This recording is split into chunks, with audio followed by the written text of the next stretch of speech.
Goeiedag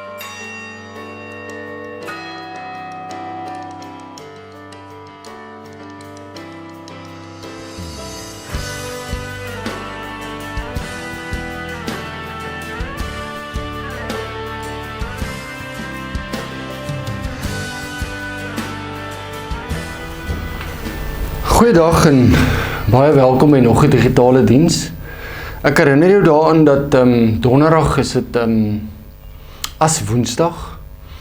Dis die dag wat ons die kruisies op die voorkop maak. En dis die begin van lydenstyd. So as Woensdag diens is die 18de Februarie, 6:00 die aand. Kom woon dit gerus by.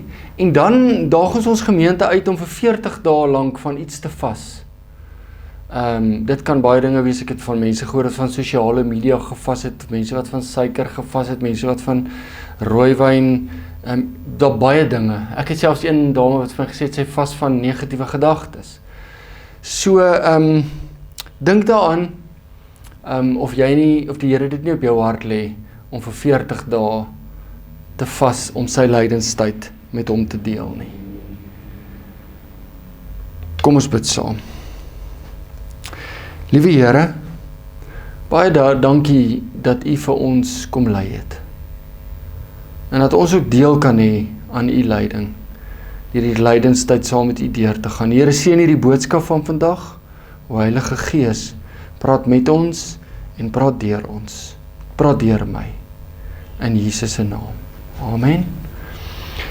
Goed, so die boodskap wat die Here vandag op my hart gelê het, is ons het 'n mannegroep wat op 'n Vrydagoggend by mekaar kom. Enige man is welkom om ons te kom join daarso. Ons kom op elke Vrydagoggend 6:00 by die gemeentehuis by mekaar. En een van die ouens in ons mannegroep se naam is Lukas, en hy het met ons verlede Vrydag kom 'n bietjie gesels oor heiligmaking, en sy gedagtes my baie laat dink. En die Here het in my 'n pad gestap, en ek wil graag met jou 'n paar gedagtes kom deel. Maar eers gaan ek vir jou Lukas se gedagtes deel, wat hy op ons WhatsApp groep gesit het. Hy sê dat heiligmaking werk soos boerdery. God gee lewe, krag en groei, maar hy ploeg nie my land nie. Ek moet opstaan met God se asem in my en doen wat ek moet doen. God werk in my om te wil en te kan, maar ek moet dit uitwerk. Om heiligmaking na te jag beteken ek verwyder wat my laat sondig, ek kweek wat my laat help gehoorsaam wees, en ek verdra nie sonde nie. God doen nie my deel nie, maar ek kan ook nie sy deel doen nie. So daar's baie wysheid in Lukas se woorde. Die gedeelte wat ek vandag wil hê ons moet saam lees, kom uit Handelinge 12 vers 6 tot 19 uit. En dit gaan oor Petrus wat uit die tronk bevry word. Nou kyk nou as ek hierdie gedeelte lees, daar is sekere dinge wat Petrus self kon doen, soos opstaan, agter die engel aanloop, toe hy buite in die straat kom, is sy eie besluit te neem, maar daar is sekere goed wat Petrus nie kon self doen, soos om die boeie te laat losgaan, om die hekke te laat oopgaan, en om sy eie besluite te neem, om vir Paulus vir Petrus sy vryheid te gee. Hierdie is dinge wat in God se hande is. So, kyk die duidelike onderskeiding met God wat nie doen wat Petrus kan doen nie, maar Petrus wat nie doen wat God kan doen nie. Kom ons lees die verhaal. Vers 6. Die nag voordat Herodes hom voor die volk sou bring, het Petrus tussen 2 soldate geslaap. Hy was met 2 kettinge geboei, en voor die deur het wagte die tronk bewaak. Met eens staan daar 'n engel van die Here, en skyn daar 'n lig in die sel. Die engel vat toe aan Petrus se sy om hom wakker te maak en sê vir hom, staan gou op. Onmiddellik het die boeie van sy hande afgeval. Toe sê die engel vir hom, maak jou gordel vas en trek jou skoene aan. Petrus het dit gedoen, en toe sê die engel vir hom, trek jou boekleed aan en kom saam met my. Petrus het agter die engel aan uitgegaan sonder om te besef dat hy werklik bevry word. Vir hom het dit gelyk asof hy 'n gesig sien. Hulle is by die eerste wag verby, en ook by die tweede, en toe hulle by die uisterdeur kom wat na die stad toe lei, het dit van self vir hulle oopgegaan. En toe hulle buite kom en 'n eind by die straat af was, het die engel vir Petrus skielik verlaat. Toe dring dit tot Petrus deur wat met hom gebeur het en hy dink, nou besef ek eers regtig dat die Here sy engele gestuur het om my uit die hande van Herodes te red en van alles wat die Joodse volk van plan was om te doen. Met die gedagte is hy na die huis van Maria, die moeder van Johannes, wat ook Markus genoem is, waar baie gelowiges saam was om te bid. Hy het aan die voordeur geklop en 'n diensmeisie met die naam Rode het kom hoor wie dit is. Toe sy Petrus se stem herken, was sy so bly dat sy nie die deur oopgemaak het nie, maar sy het binnekant toe gehardloop het om te vertel dat Petrus by die deur staan. Maar toe sê hulle vra, jy's mal. Hierdie verhaal is 'n verhaal wat vir ons duidelik wys dat Petrus se situasie was hopeloos. Hy was met kettinge vasgeboei, hy was in 'n tronk, die tronk van daai tyd is eintlik maar net 'n gat op die grond met so grid, dit was wat die hek was, wel dis die tronk wat ek gesien het toe ek in Israel was, maar hierso was nou duidelik seker 'n hek. Maar dit was 'n benarde situasie, Petrus kon eintlik niks aan sy situasie doen nie. En toe kom daar 'n engel in die sel in, en daar skyn 'n lig. Dit is nogal belangrik, want jy kan nie lekker sien nie, want dit is donker in daai selle, daar's nie ligte daar binne nie. En die engel sê vir hom, staan geop, want dit is wat Petrus self kon doen. Hoeveel keer gee die Here vir ons iets, maar ons staan nie op en loop agter hom aan nie. Onmiddellik het die boeie van sy hand afgeval, is iets wat hy nie kon doen nie, en toe sê die engel vir hom, maak jou gordel vas en trek jou skoene aan. En toe sê die engel vir hom, trek jou boeklet aan en kom saam met my, en toe moet hy agter die engel aanloop. En Paulus het agter die engel aangegaan sonder om te besef dat hy werklik bevry word. Hy het gedink dat hy 'n gesig sien. Hulle is by die eerste wag verby, die wagte het hom nie gesien nie, is iets wat hy kon doen nie. En ook by die tweede en toe die eysterdeur wat na die stad toe lei, het van self vir hulle oopgegaan. En toe Petrus in die straat kom, toe sê die engel nie vir hom wat hy moet doen en wat hy nou heen moet gaan nie, want dit kon hy self doen nie. God het vir ons gesonde verstand gegee. Toe moet hy sy eie besluite neem. En toe is hy daarna het hy besluit om na die huis van Maria toe te gaan, waar die ander klomp was. So, toe ek 'n student was, het ek die voorreg gehad om by professor Johan Heinz klas daar gehad het. Hy was 'n merkwaardige mens. En hy het my iets geleer. Hy het gesê in die teologie is daar 'n woord, is daar twee terme oor geloof. Hy noem dit die indikatief en die imperatief. Nou, ek wil jou nie met te veel groot woorde vasvang nie, maar ek wil ook iets sê oor groot woorde. Partykeer moet ons groot woorde gebruik in die teologie as ons oor God praat, omdat ons die woorde het nie. So indikatief beteken dit wat is, dit wat jy het, dit wie jy is. Ek is die kind van God, die seun van God. En die imperatief is dit wat ek self moet doen om vanuit daai realiteit te leef. So daar's 'n indikatief, God is God, hy leef in my, ek is sy kind, en die imperatief is om vanuit dit te leef. So ek gaan probeer om hierdie twee dinge met jou deur te praat. So, dis 'n paradoks. Aan die een kant is ek al reeds iets, en aan die ander kant moet ek iets word, maar dis soos die boer, né? Aan die een kant is hy 'n boer met 'n plaas, dis uit die geskenk in die hand van God, maar aan die ander kant is hy 'n boer met 'n plaas wat hy moet bewerk en hard aan werk en moet hy mee doen. Aan die een kant moet God die reën gee, want sonder die reën kan daar niks gebeur nie, maar aan die ander kant moet hy die oes plant, want as hy nie die oes plant nie, dan kan daar ook nie groei plaasvind en die saad gaan nie in die grond inspring nie. So dis 'n paradoks, die twee beweeg heeltyd op mekaar, maar as God ook nie vir hom die krag gee om te kan werk en om die wysheid om die plaas reg te bestuur nie, dan kan hy ook niks doen met die reën wat kom nie. So albei is eintlik in God se hande, maar die een deel is ook in ons hande. So heiligheid gaan nie daaroor om hierdie perfekte heilige mens te wees nie.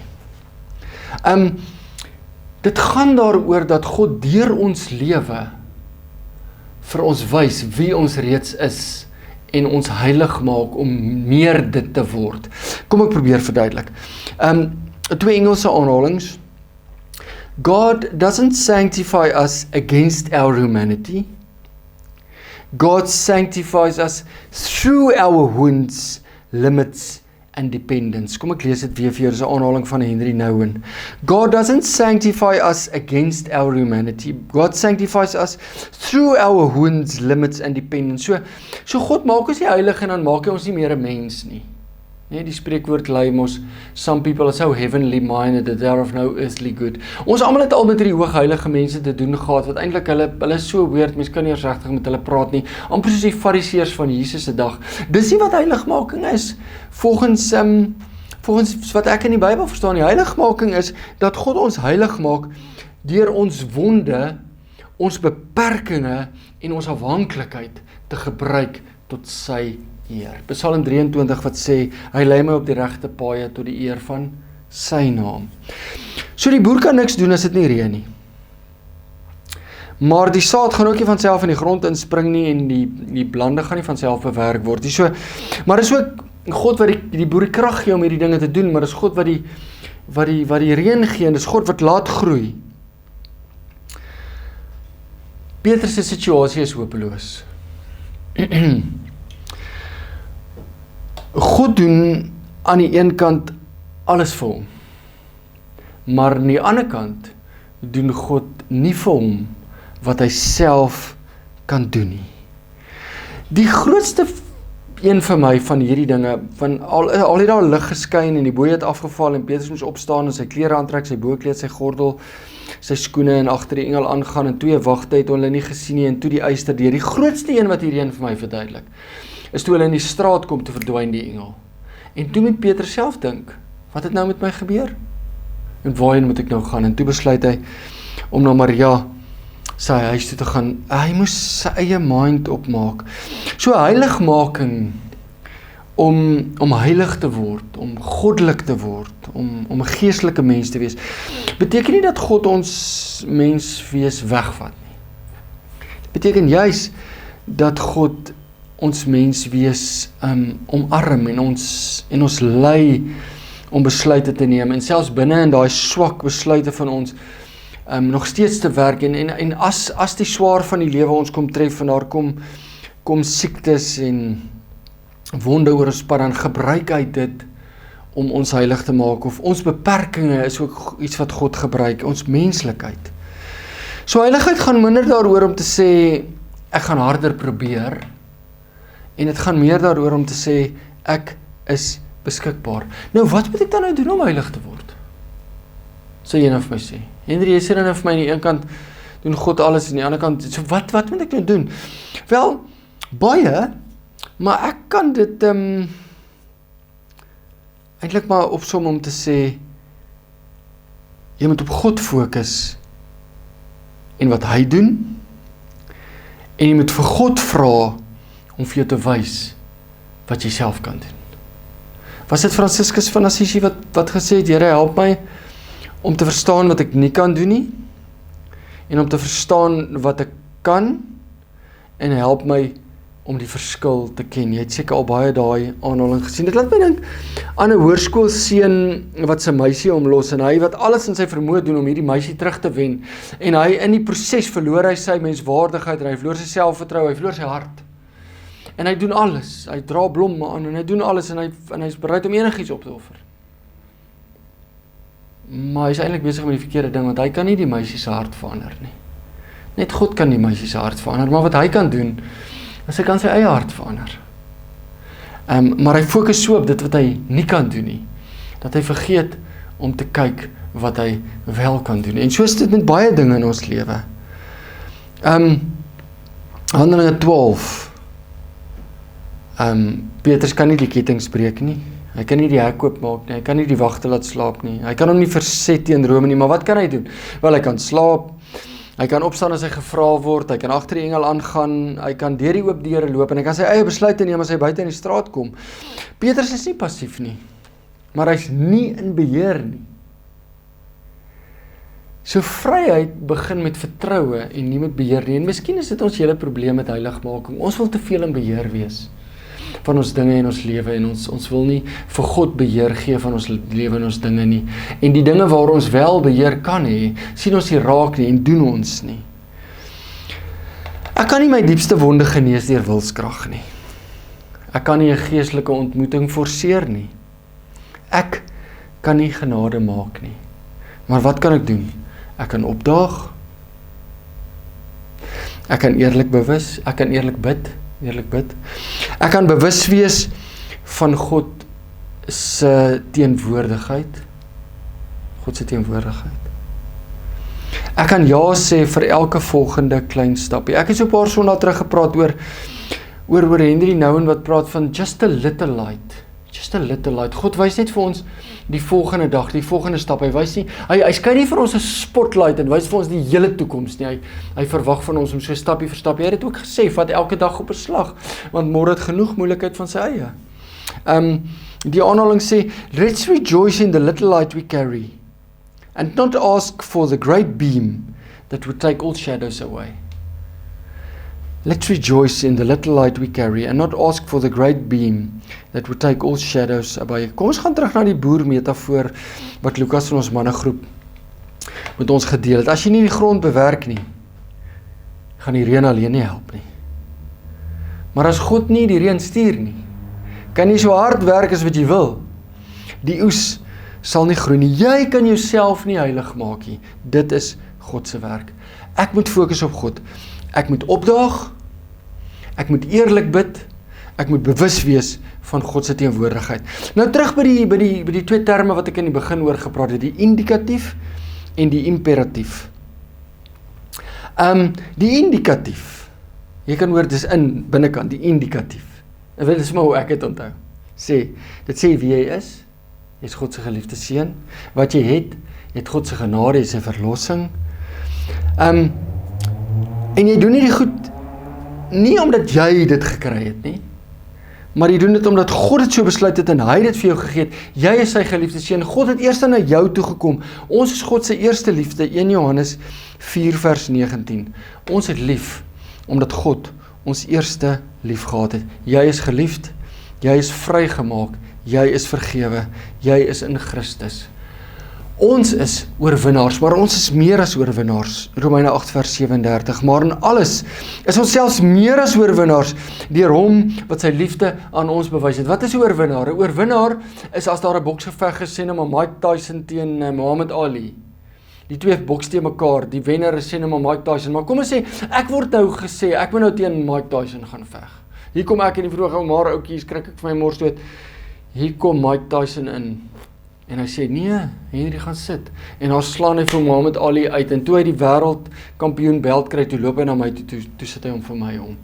Want hy het vir my gewen. Christus het vir my gewen. God het vir my gewen. Dis hoekom ek meer as 'n oorwinnaar is. Kolossense 3 vers 3. Want julle het gesterwe en julle lewe is saam met Christus verborge in God. Dis wie ons is. Ons lewe is verborge in God. So ons leef nie om God se kinders te wees nie. Ons leef soos mense wat reeds God se kinders is. Ek wil graag met jou saam lees Romeine 8 vers 12 tot 17. Daarom dan, broers, staan ons onder 'n verpligting, maar nie teenoor ons sondige natuur om daarvolgens te lewe nie. As julle deur die sondige natuur laat beheers, gaan julle die dood tegemoet. Maar as julle deur die Gees 'n einde maak aan julle sondige praktyke, sal julle lewe. Almal wat hulle deur die Gees van God laat lei, is kinders van God. Die Gees wat aan julle gegee is, maak julle nie tot slawe nie en laat julle nie weer in vrees lewe nie. Nee, julle het die Gees ontvang wat julle tot kinders van God maak en wat ons tot God laat roep, Abba, dit beteken Vader. Hierdie Gees getuig saam met ons Gees dat ons kinders van God is. En omdat ons kinders van God is ons ook erfgename. Ons is erfgename van God, erfgename saam met Christus.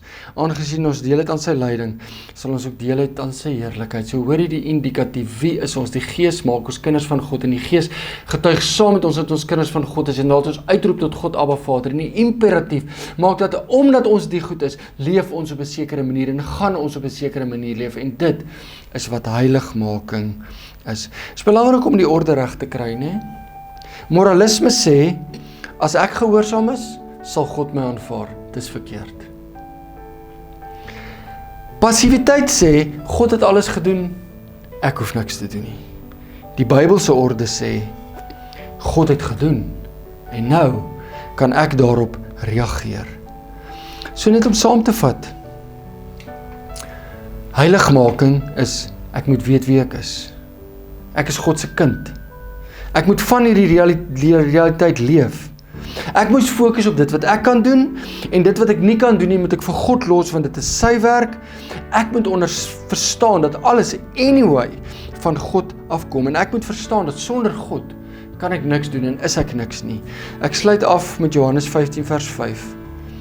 Dis Jesus wat hier praat. Hy sê, ek is die wingerdstok, julle die lote. Wie in my bly en ek in hom dra baie vrugte, want sonder my kan julle niks doen nie. Amen.